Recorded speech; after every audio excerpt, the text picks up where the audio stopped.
हाय आणि हॅलो बालमित्रांनो, तुमच्याच आपल्या आवडत्या गोकुळ कार्यक्रमात मी तुमचीच रेडिओ फ्रेंड रोहिणी तुम्हा सर्वच बालमित्र मैत्रिणींचं खूप खूप स्वागत करते. तर बालमित्रांनो, सुट्ट्या संपून शाळेला सुरुवात झाली हो ना. आणि आता शाळा म्हटलं की सुरू होणार तो तुमचा अभ्यास. अशातच एक अभ्यासाचा विषय आजच्या कार्यक्रमातून आम्ही आपल्यासाठी घेऊन आलेले आहोत. चला तर आजच्या कार्यक्रमात जाणून घेऊयात सुंदर हस्ताक्षर एक कला या विषयावर गणेश डुमरे यांची ही मुलाखत. विद्यार्थी मित्रांनो नमस्कार. आजच्या कार्यक्रमात आपण आपल्या आकाशवाणीच्या स्टुडिओत आमंत्रित केलेलं आहे कॅलिग्राफी आणि सुंदर हस्ताक्षर प्रशिक्षक गणेश डुमरे यांना. इंडिया बुक ऑफ रेकॉर्डमध्ये यांचा रेकॉर्ड आहे. त्याचबरोबर अपसाइड डाऊन रायटिंग या कॅटेगरीची सुरुवात त्यांनी केलेली आहे. तर सर्वप्रथम आजच्या आकाशवाणीच्या स्टुडिओत आणि आजच्या कार्यक्रमात सर आपलं खूप खूप मनापासून स्वागत आहे. नमस्कार. नमस्कार. धन्यवाद मॅम. सर आज आपण सुंदर हस्ताक्षरांबद्दल बोलतो आहे. नक्कीच आपलं व्यक्तिमत्व यातून खुलत असतं. तर सर्वप्रथम मला हाच प्रश्न तुम्हाला विचारायला आवडेल की सुंदर हस्ताक्षरांचं साधारण आपल्याला महत्त्व काय सांगता येईल? सुंदर हस्ताक्षरामुळे कॉन्फिडन्स मुलांचा वाढतो.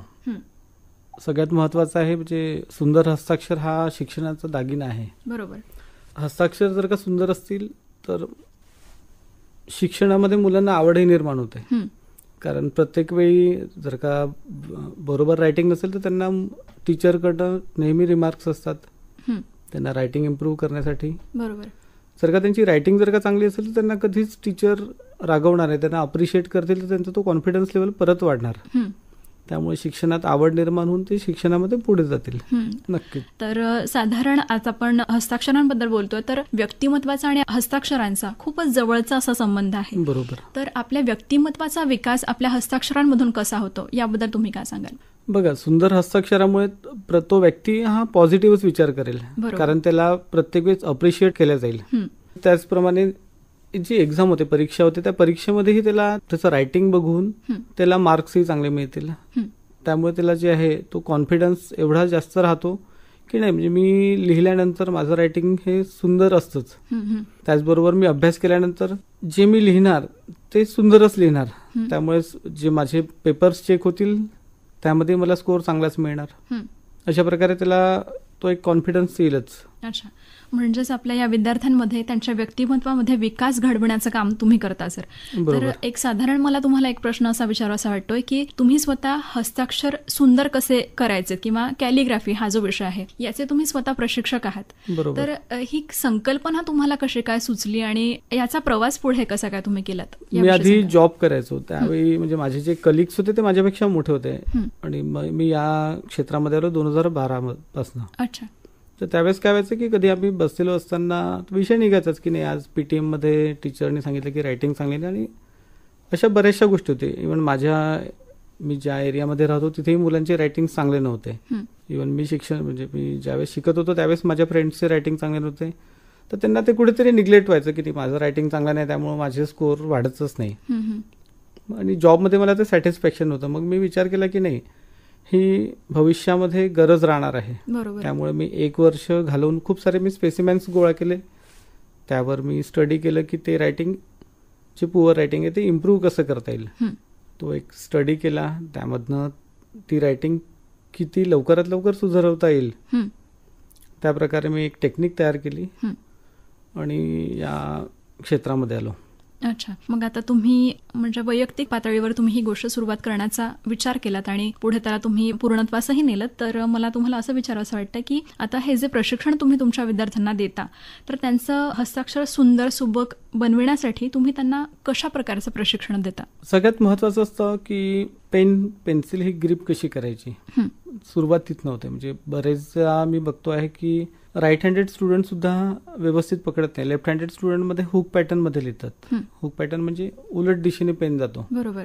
कारण त्यांना गाईडन्स कोणी करत नाही की व्यवस्थित पेन कसा पकडायला पाहिजे, पेन्सिल कशी पकडायला पाहिजे. ते जर का गायडन्स मिळालं तर तेवढंच त्यांना इझी होईल. ग्रिपिंग नंतर सेकंड पार्ट आहे तो कॉपीची पोझिशन कशी ठेवायला पाहिजे, कशा पद्धतीने बसायला पाहिजे, कुठे बसायला पाहिजे. आता मुलं सर्रासप्रमाणे झोपून अभ्यास करतात, रायटिंग करतात. त्यांनी व्यवस्थित होत नाही ना. कारण व्यवस्थित त्याला स्पेस मिळायला पाहिजे लिहिताना, हाताला आधार मिळाला पाहिजे तर तो व्यवस्थित लिहू शकेल. बरोबर. याच गोष्टी आपल्याकडे आल्यानंतर आपण त्या स्टुडंटला सांगत असतो की नाही, तुम्ही या पद्धतीने पेन्सिल पकडायला पाहिजे, कॉपीची पोझिशन अशी ठेवायला पाहिजे, बसताना कशा पद्धतीने बसलं पाहिजे, या गोष्टी आपण गाईड करतो. अच्छा. त्यानंतर रायटिंगमध्ये प्रत्येकाला रूल्स आहेत. जसं इंग्लिशचं रायटिंग आपण करतो ते थोडं उजवीकडे तिरपं असायला पाहिजे. हिंदी, मराठी, संस्कृत जर का लिहितो ते स्टँडिंग असायला पाहिजे. आणि सुंदर हस्ताक्षर म्हणजे काय, प्रत्येक लेटरच्या जे साईजेस आहे, हाईट आहे, ते सारखे असायला पाहिजे. प्रत्येक लेटरमधलं अंतर हे सारखं असायला पाहिजे. बरोबर. प्रत्येक शब्दामधलं अंतर सारखं असायला पाहिजे. तर या छोट्या छोट्या गोष्टी आपण स्टुडंटला सांगतो, त्यांना गाईड करतो.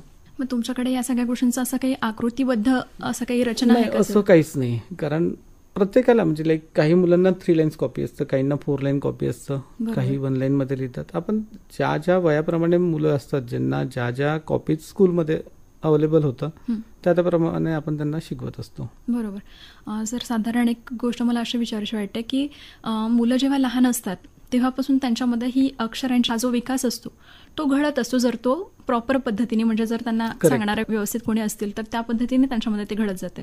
पण आपण हे लहान मुलांबद्दल आपण या गोष्टी करू शकतो, पण आपण बघतो की वयाने मोठे असलेले जे लोक असतात त्यांचे सुद्धा अक्षरं चांगले नसतात.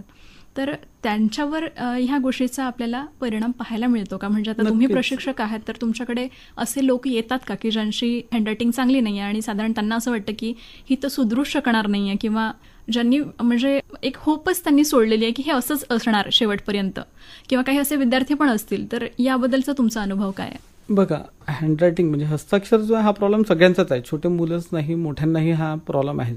बरेचदा त्यांना ते निग्लेक्टही होतं की माझं रायटिंग व्यवस्थित नाही आहे, पण त्याची ती मेंटॅलिटी झालेली असते. वयाने मोठं असल्यामुळे ती मेंटॅलिटी होऊन जाते की माझी ही सवय, म्हणजे माझी हे रायटिंग इम्प्रूव्ह होऊ शकत नाही. ती चुकीचं आहे. म्हणजे ती हॅबिट आपण चेंज करू शकतो ना. सगळ्यात महत्वाचं आहे गायडन्स. जसं बरेचसे व्यक्ती आपण पाहतो ज्यांना सायकलही येत नाही, पण ते गाडी चालवणं शिकतात. बरोबर. कारण तो कॉन्फिडन्स ठेवतो की नाही, मला सायकल जरी नाही येत तरी मी गाडी चालवायलाच पाहिजे, शिकायलाच पाहिजे. तो शिकू शकतो. तो स्वतःच्या मेंटॅलिटीला चेंज करतो. बरोबर. तसं रायटिंग प्रॉपर गायडन्स जर का करणारा असेल तर तुमचं रायटिंगही चेंज करून देऊ शकतो. मी प्रशिक्षण जे दिलेलं आहे ते हायेस्ट एज आहे 70 वर्ष. अच्छा. माझ्याकडे 4.5 वर्षापासून मुलांना मी प्रशिक्षण दिलेलं आहे. माझे 2 स्टुडंट आहे जे IRS ऑफिसर आहेत. असे बरेचसे मोठ्या एज मधलेही आलेले आहेत ज्यांचं बरेच म्हणजे सब्जेक्ट्स बॅक आहेत आणि त्यांना रिअलाइज आहे की माझं रायटिंगमुळे माझे बॅक आलेले आहे. कारण त्यांना स्वतःला कळत नाही मी काय लिहिलेलं आहे. बरोबर. तर त्यांनी पेपरमध्ये सॉल्व्ह केलेलं पुढच्या व्यक्तीला कसं कळेल, तर त्याचे बॅक राहणारच आहे. सर, साधारण तुम्ही या आपल्या विद्यार्थ्यांकडनं कशा पद्धतीचा सराव करून घेता जेणेकरून ते लवकरात लवकर आपल्या अक्षर सुधारण्यास त्यांना मदत होईल, आणि तुमच्याकडनं त्यांना ही मदत कशी होते? बघा, जसं मी बोललो की सगळ्यात महत्वाचं असते अक्षरांची हाईट. बरोबर. हाईट सारखे नाही, आपण लाइनिंग्स त्यांना ड्रॉ करायला पाहिजे, त्यांच्याकडनं करून घ्यायला पाहिजे. त्यांना त्या व्यवस्थित इक्वल हाईट लायला की मग नेक्स्ट स्टेज येतं त्यांचे साईजेस, ते साईजही सारखे असायला पाहिजे. त्यासाठी त्यांच्याकडनं आपण सर्कल, ओव्हल हे ड्रॉ करून घेऊ शकतो. अशा प्रकारे त्यांना हाईट आणि साईज हे मेंटेन करता येतील. अच्छा. सर, आपले जे विद्यार्थी आहेत तर या विद्यार्थ्यांना तुमच्या या प्रशिक्षणाचा साधारण किती फायदा होऊ शकतो असं तुम्हाला वाटतं? कारण एक हस्ताक्षर चांगलं असणं यातच आपल्या व्यक्तिमत्वाचा पण विकास आहे, आपण मागे बोलल्याप्रमाणे. तर साधारण तुम्ही काय सांगाल की विद्यार्थ्यांचं अक्षर चांगलं असणं हे त्यांच्यासाठीच किती गरजेचं आहे आणि त्याचा फायदा त्यांना कसा होऊ शकणार आहे? जोपर्यंत एज्युकेशन घेत आहे तोपर्यंत हस्ताक्षर त्यांना आवश्यक आहेच. बरोबर. पण त्यांना ज्या एक्झाम्स द्यायच्या त्या रिटर्नच द्यायच्या, आणि रिटर्न जर का रिडेबल नाही आहे तर त्यांच्या नॉलेजला, त्यांच्या ग्रास्पिंग लेवलला काहीच व्हॅल्यू नाही आहे. बरोबर. त्यामुळे एकदा रायटिंग चांगलं झालं की त्यांचा फायदा त्यांच्यासाठी लाईफ टाईमसाठी राहणार आहे. बरोबर. आणि याचा सरळ संबंध आपल्या आत्मविश्वासासोबत सुद्धा आणि आहे. सुंदर हस्ताक्षरामुळेच तुमचं व्यक्तिमत्व कळतं. अगदी बरोबर. ग्रॅफोलॉजी एक हा प्रकार आहे ज्यामुळे कळतं त्या हँडरायटिंगवरनं त्या व्यक्तीचं व्यक्तिमत्व कसं आहे. बरेचसे लोक आहे म्हणजे माझ्याकडे म्हणजे मी असे बघितलेले आहे की जे इंटरव्ह्यूला गेल्यानंतर सगळं त्यांनी इंटरव्ह्यू फायनलाइज झालं, सगळं झालं, पण जेव्हा रिटर्न रिझ्यूम बघितल्यानंतर HRने त्यांना फेल केलेलं आहे. अरे बापरे. सर, एक कॅलिग्राफी जो विषय असतो आणि सुंदर हस्ताक्षर याच्यामध्ये साधारण फरक आपल्याला काय सांगता येईल? कारण ती कॉन्सेप्ट सध्या लोकांना नवीन आहे असं म्हणायला हरकत नाही, आणि त्यातच त्यांचा गोंधळ होतो की कॅलिग्राफी म्हणजे नेमकं काय वेगळं असेल बा. याबद्दल काय सांगा? कॅलिग्राफी आणि हँडरायटिंग हे दोन्ही वेगवेगळे प्रकार आहे. अच्छा. हँडरायटिंग म्हणजे आपण जे लिहितो आहे ते म्हणजे हँडरायटिंग हस्ताक्षर झालं. कॅलिग्राफी म्हणजे एखाद्या पर्टिक्युलर लेटरला आर्टिस्टिक पद्धतीने लिहिणे म्हणजे कॅलिग्राफी. कॅलिग्राफीचा पेन वेगळा असतो. एक पर्टिक्युलर लेटर लिहिण्यासाठी कमीत कमी 4 ते 5 त्याला त्या पेनला उचलावं लागतं, तेव्हा कुठे तो एक पर्टिक्युलर एक लेटर तयार होतो. पण आपण जे रायटिंग करतो, रायटिंग करताना आपल्याला हात उचलायचा नसतो. कर्सिव्ह लिहिताय तर एक वर्ड एका वेळेस आणि नॉर्मल जर का लिहितोय तर एक लेटर एका वेळेस. पण दोन्हीमध्ये फरक आहे. तर तो गैरसमज झालेला आहे की कॅलिग्राफी जॉईन केलं तर हँडरायटिंग इम्प्रूव्ह होतं. दोन्ही गोष्टी वेगवेगळ्या आहेत. अच्छा सर, आपल्याला बरेच पुरस्कार मिळालेले आहेत, तर साधारण या पुरस्कारांविषयी आपण काय सांगाल आणि ते कशा कशासाठी तुम्हाला मिळाले आहेत याविषयी सांगा. मी जर मुलांना शिकवताच मी अपसाईड डाऊन रायटिंग शिकलो. मला जेव्हा रिअलाइज झालं की नाही मी काहीतरी नवीन प्रकार करतो आहे, मला जेव्हा काही प्रिन्सिपलकडनं काही पॅरेंट्सकडनं कळलं तेव्हा मग मी रेकॉर्डसाठी अप्लाय केलं. तर रेकॉर्डमध्ये ही कॅटेगरी मीच क्रिएट केलेली अपसाईड डाऊन रायटिंगची. अच्छा. मी इंडिया बुक ऑफ रेकॉर्डसाठी अप्लाय केलेला होता आणि तो 2017 झाला. त्यानंतर त्याच वर्षी वर्ल्ड रेकॉर्ड युनियनकडनं आपल्या भारतातल्या 100 रेकॉर्ड होल्डरमध्ये माझी निवड करण्यात आली होती. तो एक पुरस्कार. त्यानंतर असे बरेचसे आहेत. हे 2 महत्वाचे आहे म्हणजे जे रेकॉर्डमध्ये येतात. आणि संस्थांकडनं असे खूप सारे माझे पुरस्कार म्हणजे मला बोलवलेलं आहे की नाही तुम्ही काहीतरी वेगळ्या कलेला पुढे आणलेला आहे म्हणून. बरोबर बरोबर. तर अपसाईड डाऊन रायटिंग बद्दल तुम्ही आताच बोलात. एक मोठं इंडिया बुक ऑफ रेकॉर्ड्स जे पुस्तक आहे त्यासाठी तुम्ही ते क्रिएट केलेलं होतं. तर अपसाईड डाऊन रायटिंग म्हणजे नेमकं काय सांगता येईल? अपसाईड डाऊन रायटिंग म्हणजे माझ्यासाठी मी लिहितोय तर माझ्यासाठी उलट आणि माझ्या पुढे जो व्यक्ती बसलाय त्याच्यासाठी सरळ राहणार. लाईक हे जसं पेपर आहे, मी लिहितोय हे जसं तुमच्या साईडने आहे ना तसं मी लिहिताना तुमच्या साईडने राहणार आहे. अच्छा, अरे वा, हे फारच एक नवीन संकल्पना आहे सर ही. अच्छा, ते याच्यासाठी मग तुम्हाला तिथे पुरस्कृत केलं गेलं. बरोबर. अच्छा सर, आतापर्यंत तुम्हाला हे जे पुरस्कार मिळाले त्यासाठी तुमचं खूप खूप अभिनंदन सर. तुम्हाला पुढे असेच आणखी पुरस्कार मिळत.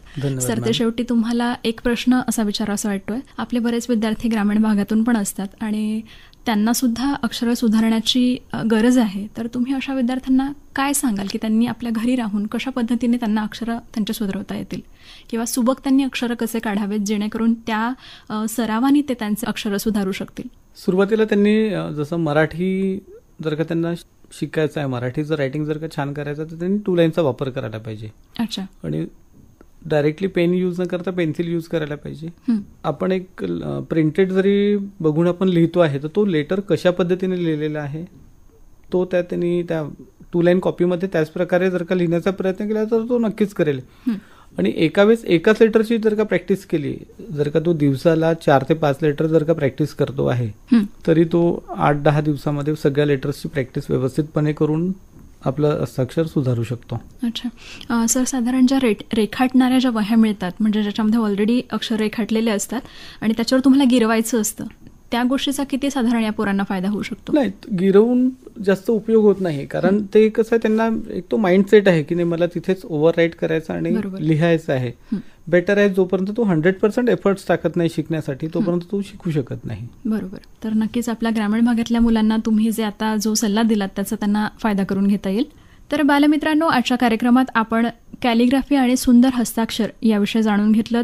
प्रशिक्षक डॉक्टर गणेश डुमरे यांच्याकडून सर तुम्ही आज आपल्या आकाशवाणीच्या स्टुडिओत आलात आणि आपल्या सर्वच विद्यार्थ्यांना इतकी छान अशी सुंदर संकल्पना त्यांच्यासमोर ठेवलीत आणि सुंदर हस्ताक्षर कसे काढायचे याविषयी खूप अतिशय सुंदर अशी माहिती त्यांच्यापर्यंत आपण पोहोचवली. त्याबद्दल आकाशवाणीतर्फे आपलं खूप खूप आभार सर. धन्यवाद. धन्यवाद मॅम.